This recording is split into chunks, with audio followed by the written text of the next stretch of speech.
안녕하세요. DJ 가을입니다. 오늘의 사연 시작해보겠습니다.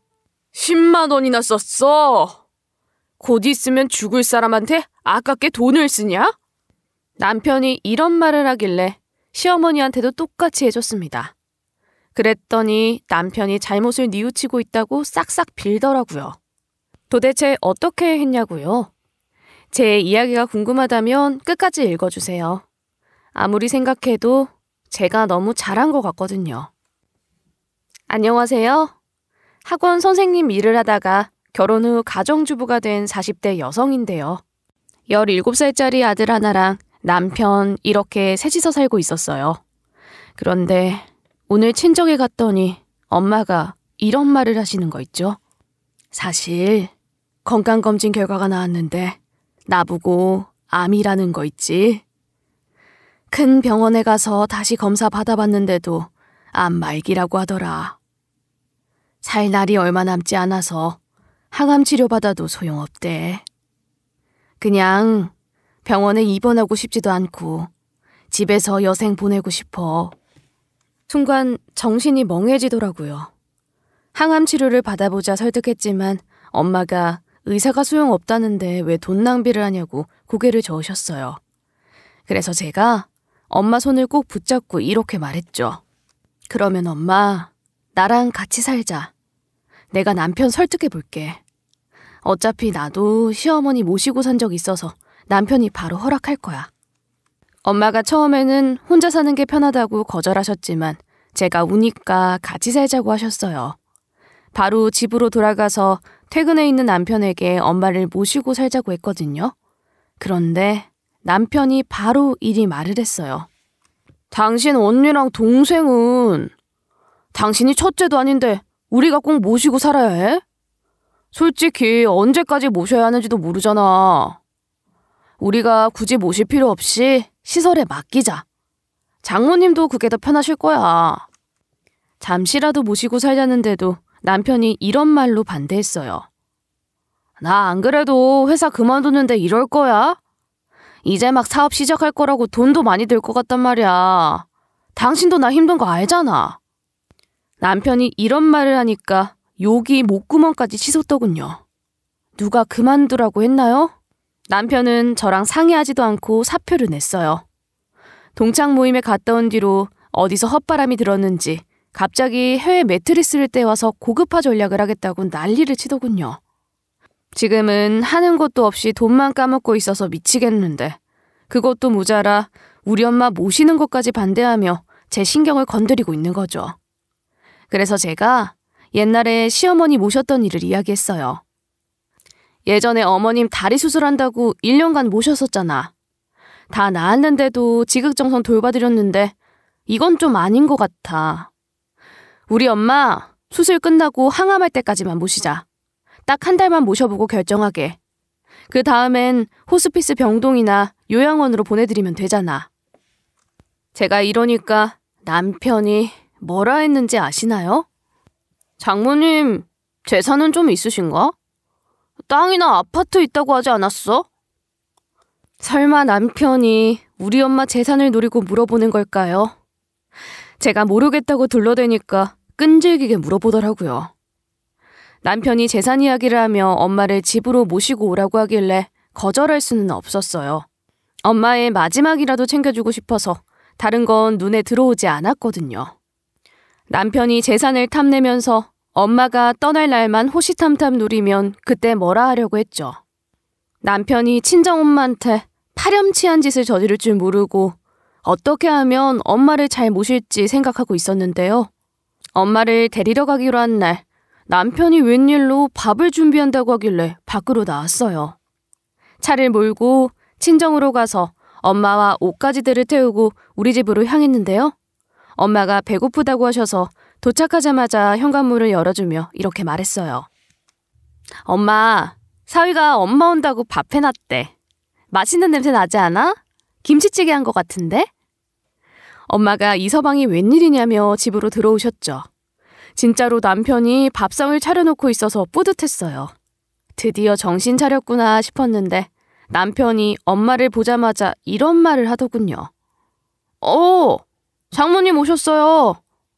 이걸 어쩌지? 장모님 오시는지 모르고 밥하는 걸 까먹었는데. 남편 말로는 밥이 딱 2인분 남아 있었대요.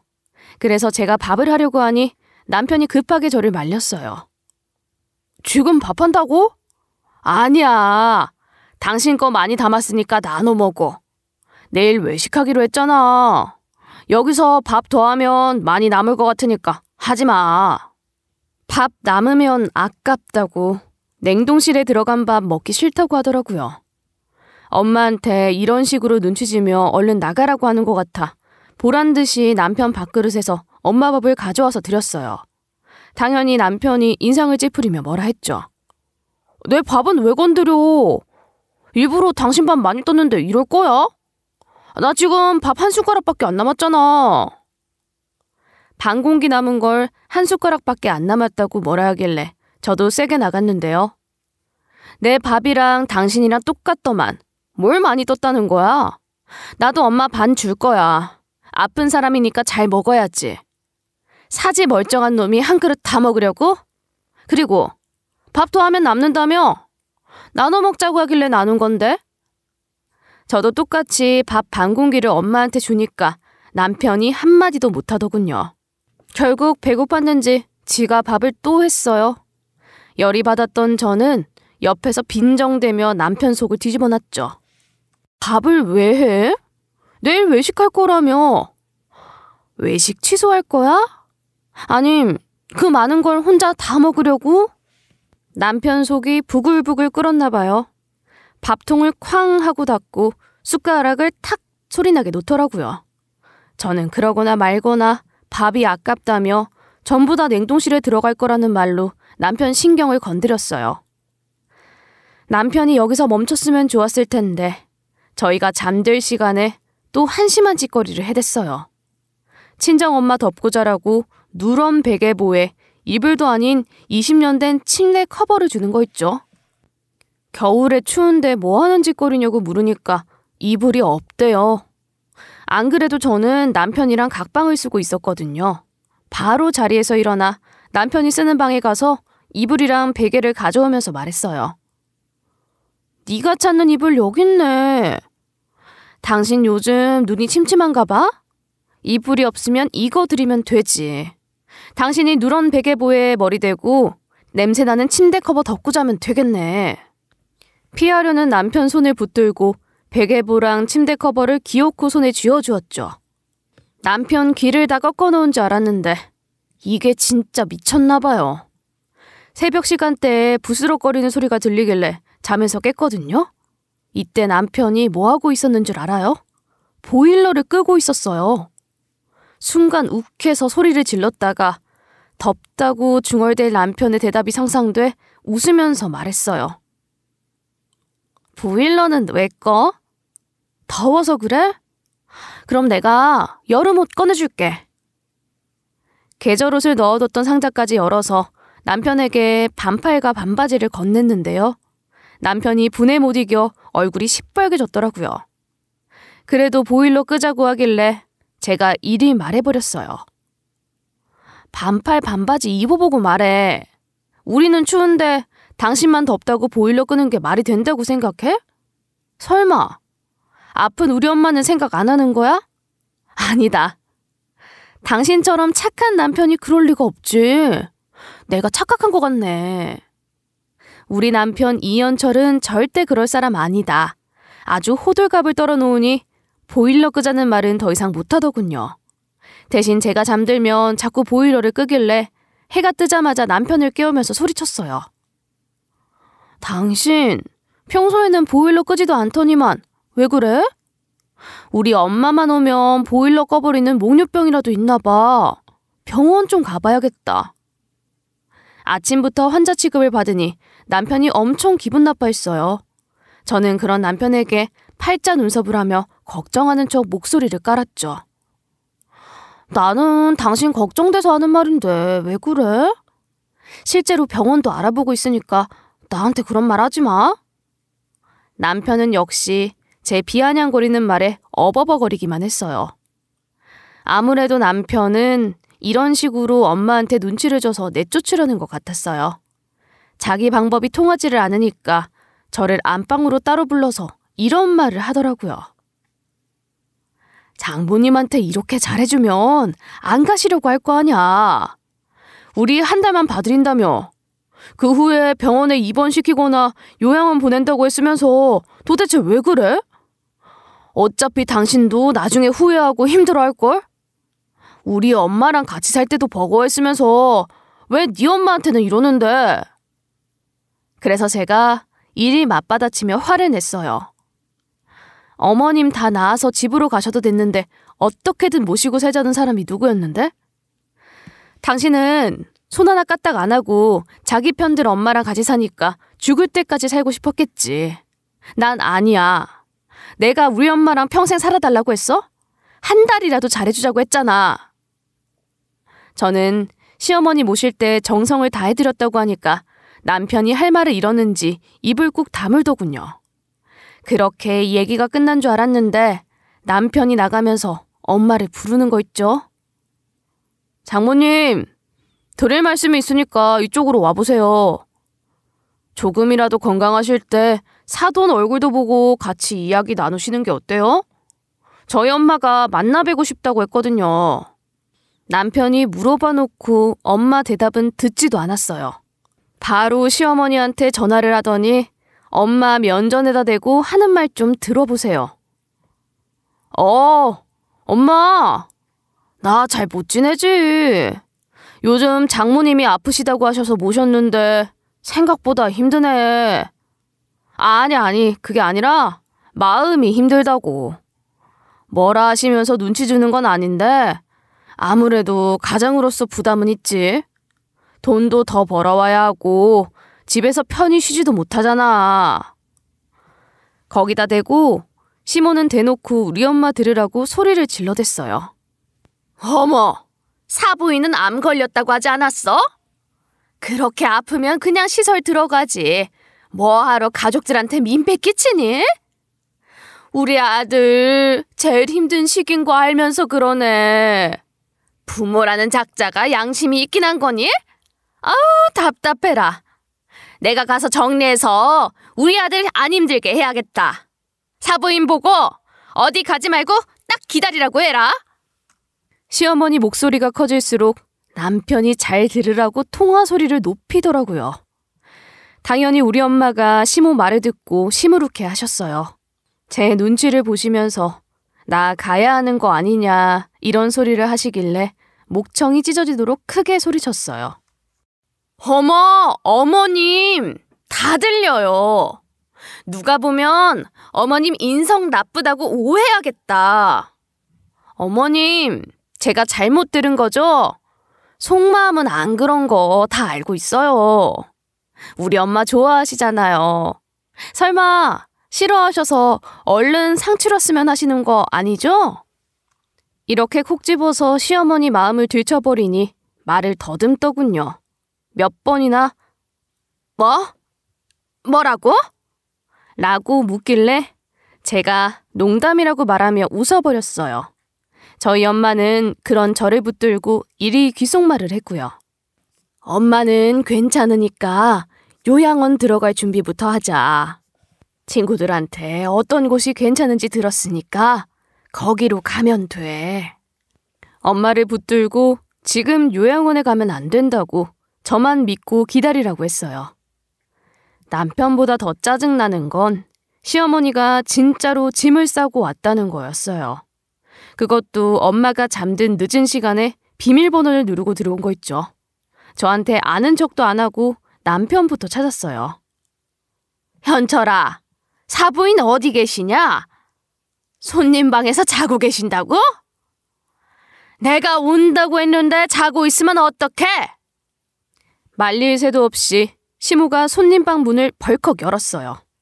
엄마가 화들짝 놀라서 소리 질렀는데도 어머님은 우리 엄마가 깨든 말든 이런 말로 정신을 쏙 빼놨어요.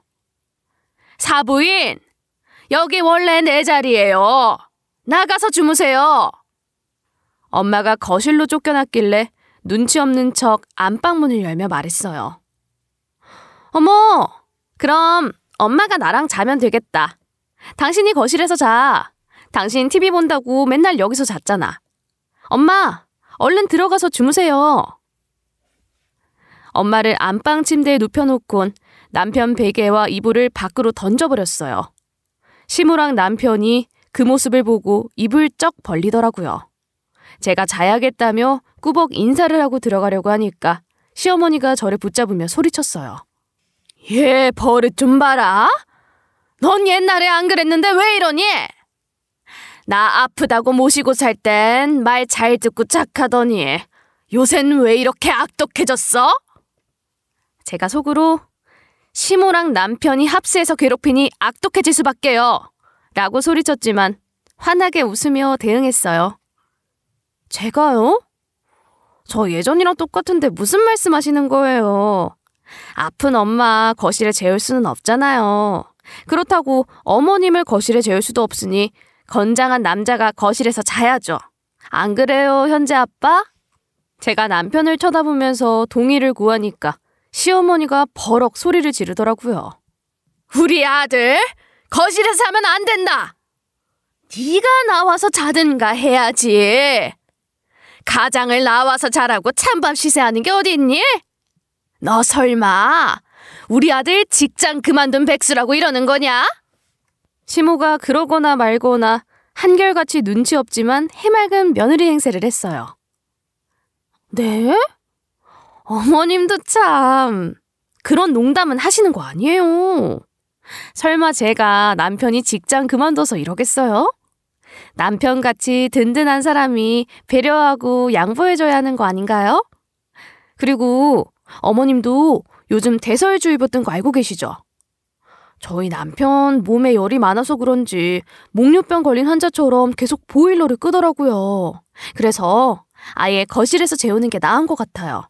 저번에도 거실에서 자니까 너무 좋다고 했어요. 가만히 있던 우리 아들 현재도 나서서 제 편을 들어주더군요. 아빠, 거실 좋아하잖아. 맨날 TV 보다가 소파에서 잠들던데? 아빠가 오늘도 더운가 보다. 보일러 끄지 말라고 해도 계속 끄던데. 거실에서 창문 열어놓고 자. 아들이 여름 이불 꺼내주겠다고 하니까 너무 짜릿했어요. 손자 말이라면 끔뻑 죽는 시모가 입을 다물었거든요. 결국 저랑 엄마가 같은 방에서 자고 남편은 시어머니랑 같이 자게 됐어요. 저는 밤새 어떻게 하면 나쁜 며느리가 되지 않으면서 시어머니와의 기싸움에서 이길까 고민했죠. 그러다 스르륵 잠들었는데 눈을 떠보니 시모와 남편 때문에 너무 고됐나 봐요. 그새 아침이 돼서 후다닥 일어나 씻고 상을 차리려고 했어요. 그런데 엄마가 걸레질을 하고 있더라고요. 바로 자리에서 일어나 엄마 손에 있던 걸레를 빼앗으며 물었어요. 몸도 안 좋은 사람이 무슨 걸레질이야.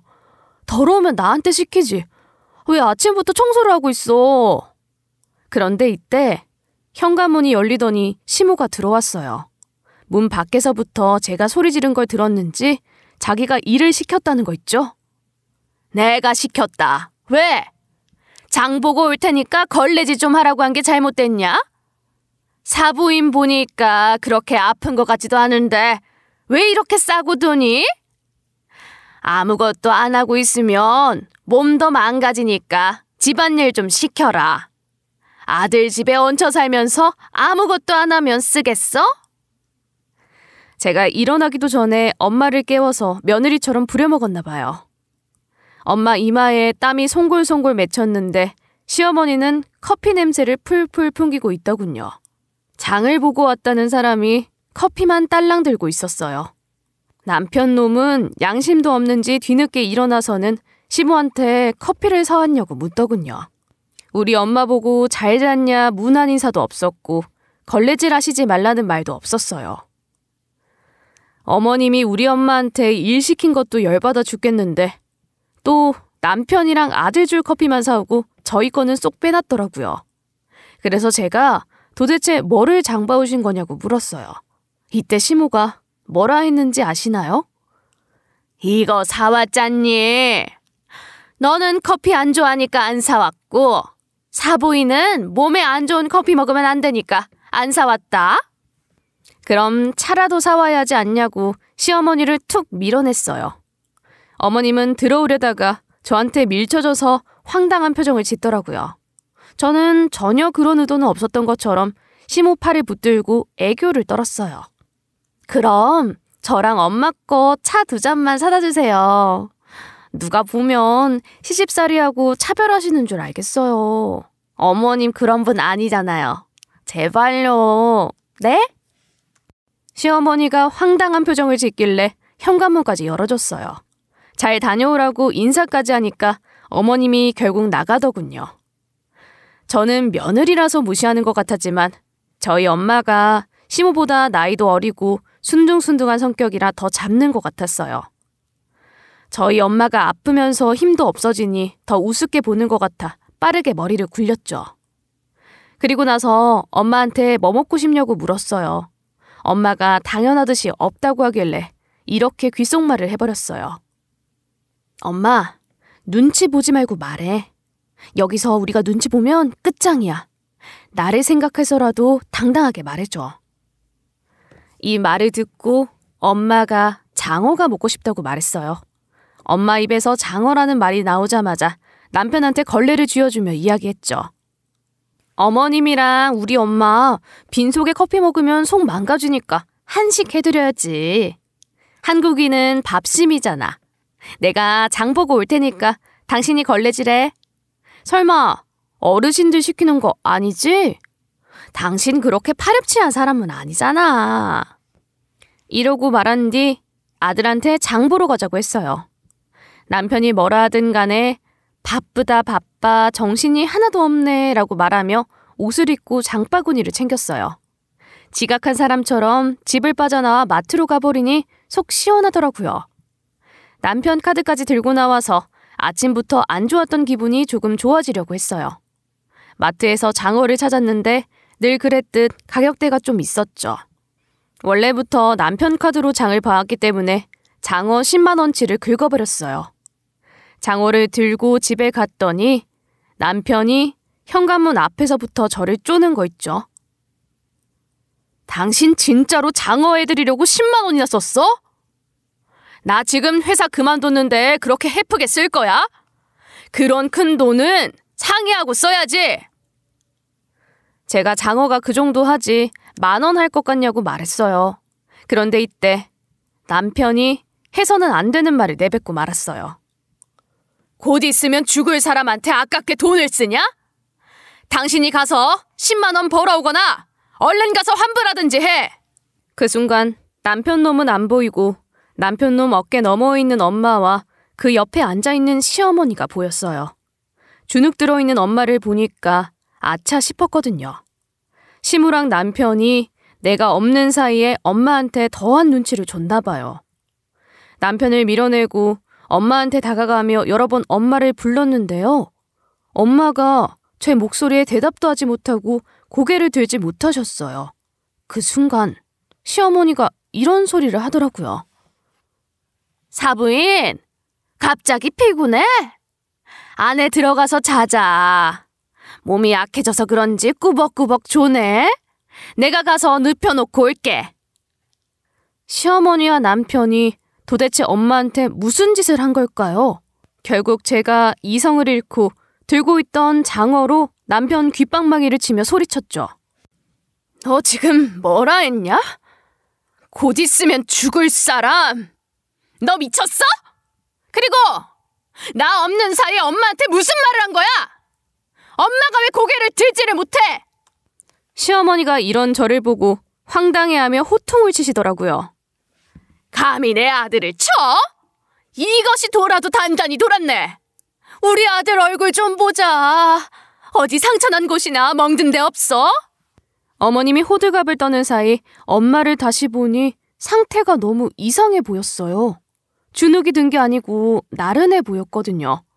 꾸벅꾸벅 졸고 제정신이 아닌 사람 같아서 엄마를 흔들면서 애타게 불러봤어요. 엄마! 엄마! 갑자기 왜 이래? 어머님이랑 남편이 뭔 짓이라도 한 거야? 그런데 엄마가 옆으로 스르륵 쓰러지더니 힘을 풀어버렸어요. 제가 소리를 지르면서 119 부르라고 하니까 시모랑 남편이 이렇게 말하더군요. 뭐? 119를 부르라고? 이게 미쳤나? 정신 차리고 똑바로 봐. 우리가 뭔 짓을 했다니? 사부임 지금 잠든 거야. 코 골고 있는 거 안 보여? 시어머니 말대로 엄마가 진짜 코를 골고 있었어요. 시모가 아주 생 난리를 친다고 비아냥거리는데 엄마 옆에 놓인 물컵과 쓰레기 봉투에 들어가 있는 약봉지가 보였죠. 제가 그 약봉지를 뒤지려고 하니까 남편이 저를 말렸어요. 더럽게 왜 쓰레기통을 뒤져? 장모님 주무시니까 이불이랑 베개나 가져와. 그 사이에 시어머니가 쓰레기통을 아예 빼앗아서 다른 쓰레기랑 합쳐버리더군요. 밖에다가 버리러 가길래 제가 놀라서 소리쳤어요. 어머님, 잠깐만요. 아까 그 약봉지 뭐예요? 그거 제가 버릴 테니까 주세요. 설마 엄마한테 이상한 거 먹이신 거예요? 그런데 시모가 역정을 내시면서 이런 말을 해댔어요. 얘가 지금 무슨 소리 하는 거니? 이상한 거 먹였다니. 세상에 너 큰일 날 소리를 아무렇지 않게 한다. 우리가 무슨 범죄자인 줄 알아? 남편도 우리가 뭘 먹였겠냐고 따지면서 절 붙들기 시작했어요. 시어머니는 그 사이에 쓰레기를 들고 나가버렸고요. 걱정되는 마음에 119를 불러 엄마를 병원에 데려가 봤는데요. 정말 큰일이 없길 바랬지만 몇 주 뒤 엄청난 일이 생기고 말았어요. 병원에 간 엄마 머리 위로 하얀 천이 덮이자 머릿속에 한 가지 생각밖에 들지 않았어요. 아무리 생각해도 시모랑 남편이 먹인 약 때문에 이렇게 된 것 같았거든요. 게다가 의사가 사망 시간을 선고하자마자 남편이 이런 말까지 내뱉었어요. 이혼 서류 가져왔으니까 사인 먼저 해라. 장모님 돌아가신 마당에 나도 이러고 싶지 않았어. 그런데 네가 며칠 동안 한 행동을 보니 이혼해야겠더라. 예전엔 네가 아니야. 너 너무 변했어. 저한테 실망했다는 망언을 하길래 제가 고함을 질렀어요. 우리 엄마한테 먹인 약부터 해명해봐. 그게 무슨 약이었는데? 그거 먹고 우리 엄마 세상 뜨신 거잖아. 그런데 남편이 입을 떡 벌리고 경악을 하는 거 있죠. 세상에 어떤 사위가 장모한테 그러겠어. 당신 충격받은 거 이해하겠는데 감히 남편을 의심해? 이러다가 누명까지 씌워서 감옥으로 보내버리겠다? 이렇게 버릇없고 근본 없는 년인 줄 알았으면 결혼도 안 했어. 남편 말이 맞았어요. 증거도 없이 제가 발악을 해봤자 저만 이상한 사람이 될 게 뻔했죠. 시모랑 남편이 한 짓부터 알아내야겠다는 생각에 울면서 이런 말을 했어요. 그럼 당신이 엄마 방금 돌아가셨는데 이혼하자는 말은 안 해야지. 일단 장례 치르고 이야기하자. 내가 마음 추스려야 이상한 오해 같은 것도 안 할 것 같아. 남편이 제 말을 듣고도 지금 이혼하자며 귀찮게 굴더군요. 담당 의사한테 사망 진단서를 받고 영정사진과 신분증을 준비하는데도 계속 이혼 이야기를 꺼냈어요. 장례식장 임대차를 계약하고 빈소를 결정하는 순간까지 저를 괴롭히더군요. 그렇게 장례 1일차를 맞이했는데 남편이 뻔뻔하게 시모를 데리고 와서는 뭐라 했는지 아시나요? 장모님이 유언장을 남기셨는데 확인해봐. 당신이 화낼까봐 몰래 쓰셨어. 남편이 준 유언장을 보니 실소가 절로 났어요. 죽으면 엄마 땅 만평과 아파트 명의를 남편한테 준다는 내용이 적혀 있었거든요. 딱 봐도 엄마 글씨체가 아니었는데 엄마 이름 옆에 엄마 지장이 찍혀 있었어요. 제가 그 유언장을 쭉 읽어보자마자 바닥에 던지며 이야기했어요. 당신 엄마 유산이 탐나서 이혼하자고 한 거야? 혼자서 독차지하려고? 당신이 갑자기 이혼하자고 하는데 내가 이 유언장을 어떻게 믿어? 이때 남편이 맞받아친 말은 어이없게도 이러했어요. 당신이 장모님 모시고 살 때 한 말 기억 못해?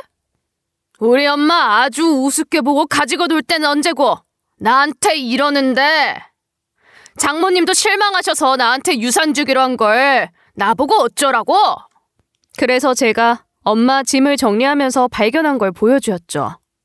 엄마가 암 진단을 받자마자 써놓은 유언장이었어요. 유언장에는 땅 만평과 아파트 명의를 저한테 준다는 내용이 적혀 있었는데요. 이 이후에 만들어진 유언장은 무효 처리하겠다는 문구도 적혀 있었어요. 녹음본까지 틀어서 들려주니까 남편이 못 믿겠다고 소리치더라고요.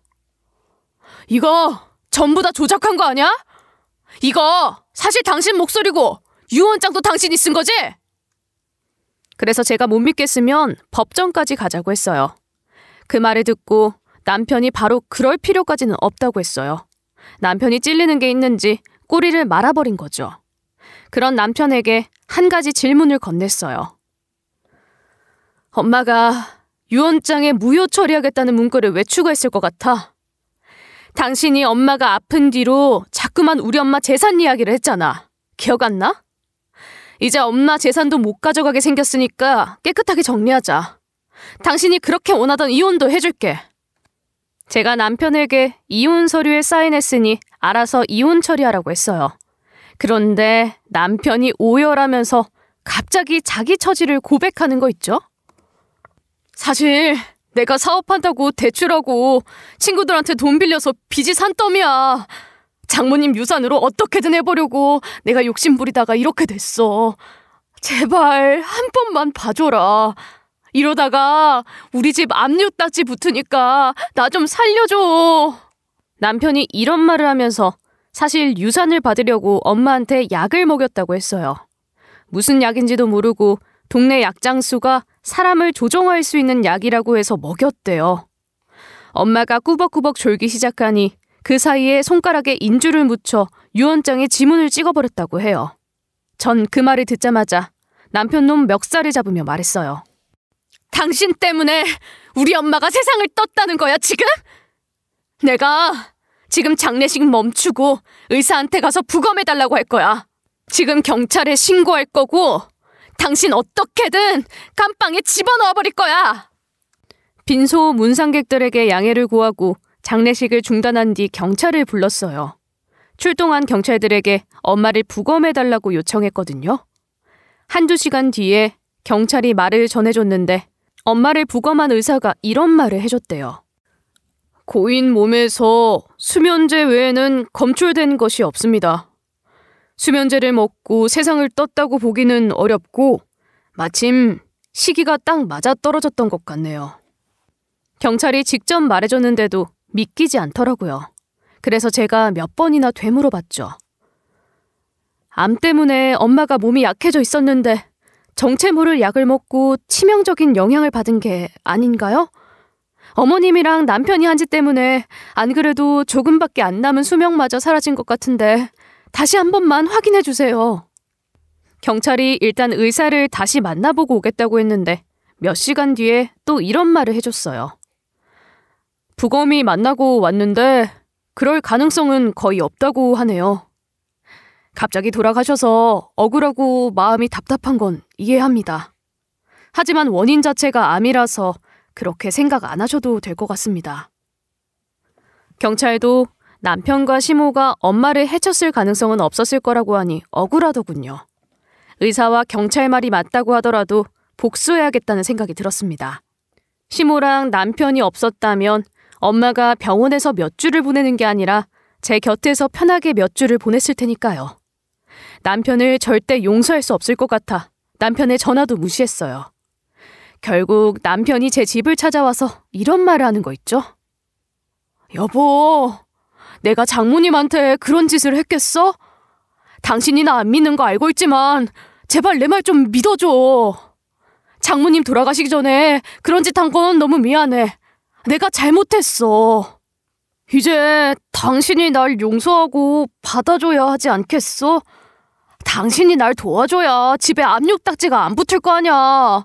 그래야 내가 당신한테 양육비도 주고 위자료도 주지. 제가 어떻게든 수사를 질질 끌어서 증거를 잡겠다고 했어요. 남편이 그 말을 듣고 시모랑 같이 제가 있던 친정집까지 찾아와서는 울면서 말하더라고요. 여보, 내가 미안해. 당신이 그런 오해를 할 정도로 나를 싫어하는 줄 몰랐어. 저한테 올 재산 때문에 그럴까요? 소송하더라도 질 거라고 생각했는지 남편이 땅을 치며 후회하더라고요. 제게 잘해줄 걸, 속이지 말 걸, 괴롭히지 말 걸 별소리를 다 하길래 쭉 지켜봤어요. 그런데 남편이 힐끔 제 눈치를 보는 거 있죠. 제 반응을 보면서 오버액션을 해대는 것 같아 이렇게 말해줬어요. 곧 있으면 죽을 사람을 내가 왜 용서해줘야 해? 나 무시하는 것도 모자라 우리 엄마한테 푸대접한 사람을 왜 용서해줘야 하냐고. 그리고 당신이 어떤 상황이든 간에 위자료랑 양육비는 꼭 줘야 하는 거야. 압류딱지 붙어서 전 재산 탈탈 털리든 말든 빚더미에 나앉든 말든 나랑 상관없는 일이라고. 제가 단호하게 나오니까 남편이 잘못했다며 싹싹 빌면서 이야기했어요. 그때는 내가 잘못했어. 장모님한테 선 넘는 말을 했던 것 같아. 다시는 그런 말 안 할게. 내가 실언했다고. 무릎 꿇고 이렇게 빌고 있잖아. 한 번만 봐주라. 그때 시어머니도 같이 무릎 꿇고 이런 말을 하는 거 있죠. 미안하다, 아가. 내가 아들을 잘못 가르쳤어. 내 인성이 나빠서 아들 인성까지 이렇게 됐다. 내가 다시 가르칠 테니까 마음 풀어라. 저는 그런 시모와 남편을 발로 밀어내며 고함을 질러댔어요. 아픈 우리 엄마 푸대접하고 눈치 준 것도 모자라 재산까지 탐냈잖아요. 며칠 전까지 이혼하겠다고 난리칠 때는 언제고 이러세요? 이혼 이야기 했으니 이제 남 아니에요? 나 진짜로 이혼 소송 걸고 시댁이랑 연 끊을 거니까 찾아오지 마세요. 꺼지시라고요. 지금 안 꺼지면 경찰 부를 거예요. 제가 시모랑 남편 옷깃을 붙잡고 집 밖으로 밀어냈어요. 겨우겨우 두 쓰레기를 내보내고 집으로 절대 들이지 않았죠. 저는 진짜로 남편에게 이혼 소송을 걸었고 다행히 유산과 관련된 소송 없이 엄마 재산을 물려받게 됐어요. 이혼 후 저는 엄마가 떠난 친정집에서 아들과 함께 지내고 있었는데요. 드디어 시댁과 아예 남이 되나 싶었는데 전 남편이 찾아오고 말았어요. 처음에는 초인종을 눌러도 안 열어주고 있는데 문까지 두드리며 소리치더라고요. 옆집 사람이 나와보는 바람에 결국 문을 열어줬어요. 예상대로 전 남편이 저를 보자마자 돈 이야기를 꺼내더군요. 우리 집에 압류 딱지가 붙었어. 빨간 딱지 붙은 것만 몇 개 사주면 안 될까? 당신이 사주면 경매에 안 넘어간대. 제발 한 번만 부탁할게. 붙는다 난리를 치던 압류 딱지가 드디어 붙었나 보더라고요. 전 남편이 한다고 나대던 매트리스 사업이 아예 망하고 돈벌 구멍이 없어졌나 보죠?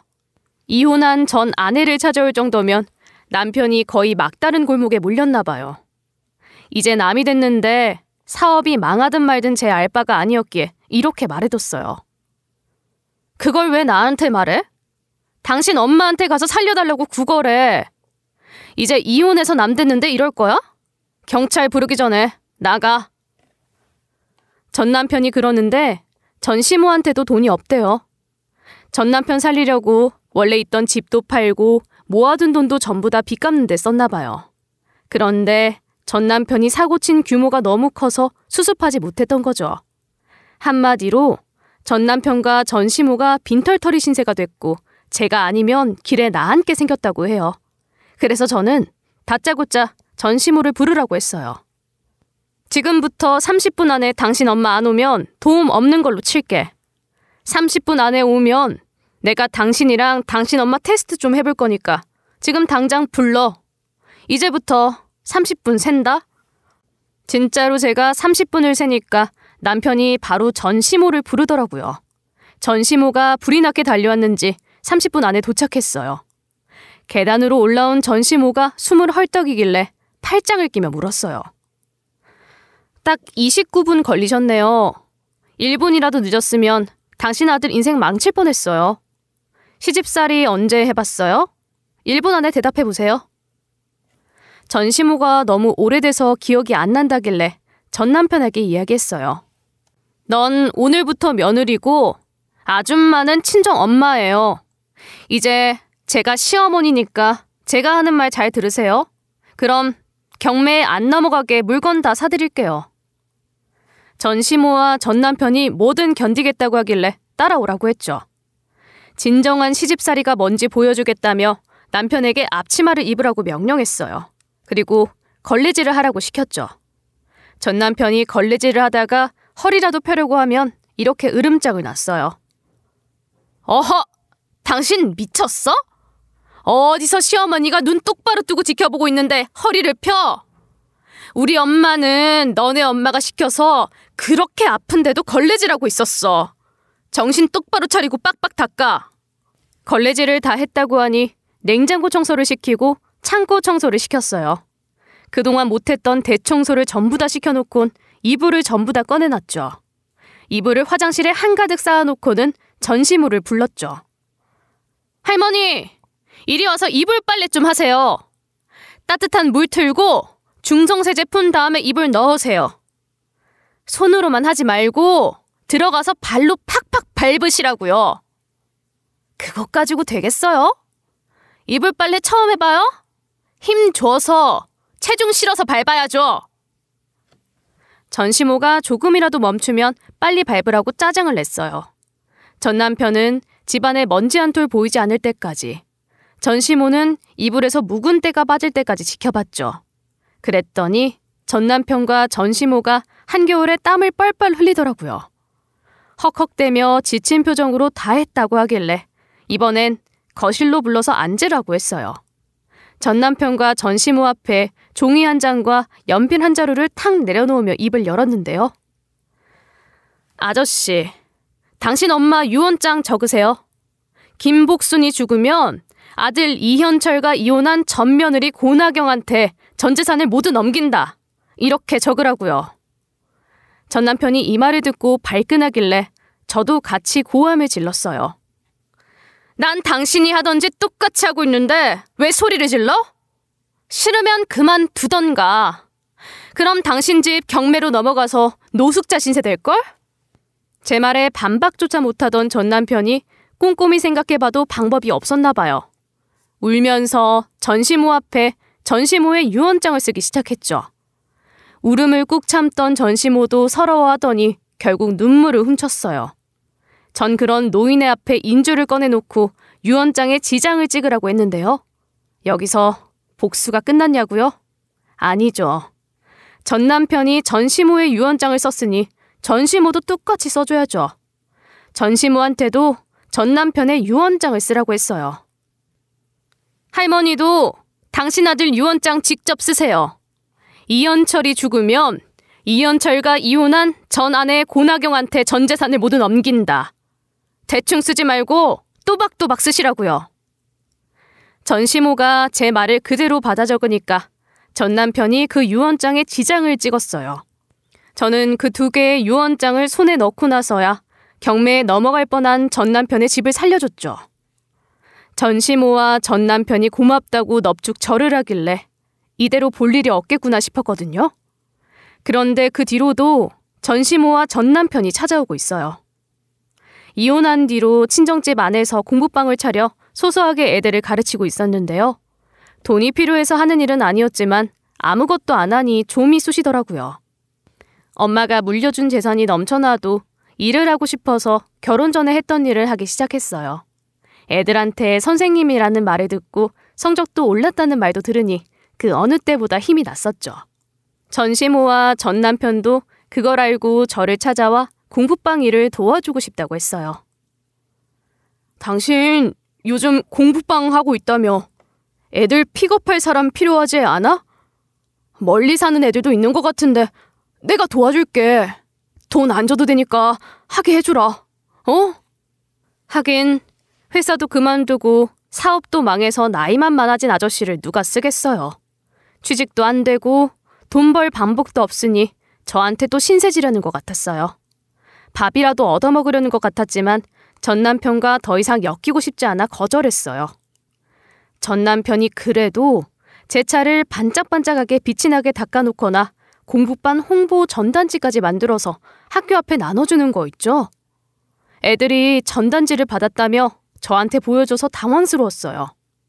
게다가 전시모까지 음식을 만들어서 애들 주라고 현관문 앞에 놔두고 있었어요. 시간이 지날수록 점점 공부방을 찾아오는 애들이 많아지니까 마음이 조금 흔들리더라고요. 게다가 애들이 아무것도 모르고 전시모와 전 남편을 좋아하고 잘 따랐어요. 하루라도 안 보이면 어디 갔냐고 묻는 바람에 결국 전시모와 전 남편을 받아들였죠. 그 후로 전 남편은 애들 픽업하게 하고 전시모는 밥과 간식을 만들게 했거든요. 애들이 너무 좋아하더라고요. 동네 엄마들도 제 공부방이 가장 좋다는 말을 하셔서 학원을 차리고 싶다고 생각이 들었어요. 제가 상가를 둘러보고 있는 건 또 어떻게 알았는지 전시모가 청소를 하다 말고 이리 물어보더군요. 너 학원 차린다고 상가 알아보고 있다며? 우리 아들이 사업머리도 없고 물경력이라 취직도 못하더라. 몇 달 전에는 아들이 노가다 뛰었다가 다치기만 해서 수술까지 했어. 나도 집안일도 잘 못해서 식당 일을 해도 쫓겨나기 일쑤야. 학원 차리면 아들이랑 내가 이렇게 무급으로 도와줄 테니까 고용해주면 안 될까? 벌이가 많아지면 그때 돈 줘도 돼. 돈 나올 구석이 저밖에 없으니 매달리더라고요. 사기치다가 딱 걸려서 이혼한 며느리한테 이러고 싶을까요? 제가 가장이라도 되는 양 잘해주기 시작해서 어이가 없었죠. 하지만 엄마의 복수를 해주고 싶어서 언제까지 버티나 보고 있어요. 집에 상주시켜놓고 이거 해라 저거 해라 지시하고 있는데요. 생각보다 오래 버텨서 무슨 방법으로 힘들게 할까 고민하고 있네요. 저는 그동안 당한 시집살이와 전 남편의 이기적인 행보를 전 시댁 식구들한테 그대로 해주고 내쫓을 생각이거든요. 그 뒤에 전 남편과 전시모가 잘 되더라도 저한테는 좋은 소식이죠. 제가 괜히 전 시댁 식구들한테 유언장을 적으라고 시킨 게 아니니까요. 어차피 전 남편과 전시모 재산은 제 거니까 저는 아저씨와 할머니가 잘 되길 진심으로 바랄 뿐이에요. 이런 마음으로 이 둘을 부려먹으니 너무 행복하네요. 직원을 2명이나 쓰는데 까먹는 돈도 없고 오히려 제 돈만 차곡차곡 쌓이고 있으니까요. 덕분에 복수도 하고 호화로운 삶도 살 수 있는 일석이조의 삶을 누리고 있어요. 그런데 전 남편은 제가 마음을 열었다고 생각했나 봐요. 저한테 갑자기 이런 말을 하는 거 있죠. 여보, 우리 현재도 있는데 다시 합치는 건 어떨까? 당신이 봐도 내가 정신 차린 것 같지 않아? 다시는 그런 일 없을 거야. 우리가 다시 부부가 돼도 내가 이렇게 헌신할게. 믿어달라고 싹싹 비는데 이러려고 저한테 접근했나 싶더군요. 재산이 많은 마누라한테 빌붙어 보려고 자존심 다 버리고 온 것 같아요. 저는 그러거나 말거나 남편에게 이런 말을 하며 그나마 있어 보이는 자존심까지 짓밟아 버렸어요. 어쩐지 굳이 전환에 찾아와서 굽신거리더라. 어떻게든 합쳐서 재산 이득 보려고 했구나. 나랑 잘해보려고 접근한 거였어? 난 당신한테 복수하려고 받아준 거니까 나 어떻게 해볼 생각도 하지 마. 제가 일이 나오는데도 전 남편과 전시모가 포기하지 않고 제 곁에 있어요. 이래서 돈이 무서운가 봐요. 그렇게 날 무시했던 사람들이 굽신거리며 용서가 될 때까지 기다리겠다고 빌빌대고 있으니까요. 어떤 방법으로 빌든 간에 절대 용서해주지 않을 거예요. 이 두 사람을 영원히 노예로 부려먹을 거니까 제 이야기를 듣는 분들은 걱정하지 마세요. 전 남편이랑 다시 만나다니. 엄마를 생각하면 진짜 못할 짓이죠. 재혼하더라도 꼭 멋진 사람과 결혼할 거니까요. 여러분도 저처럼 나쁜 시댁 식구들과 함께하고 있다면 가족이라도 이해해주지 마세요. 부당한 게 있다면 꼭 바로잡고 자기 거 제대로 챙기셔야 해요. 여기까지 제 이야기는 끝이 났고요. 별거 아닌 이야기 끝까지 들어주셔서 감사해요. 여러분은 부디 이런 일 없이 무탈하길 바랄게요.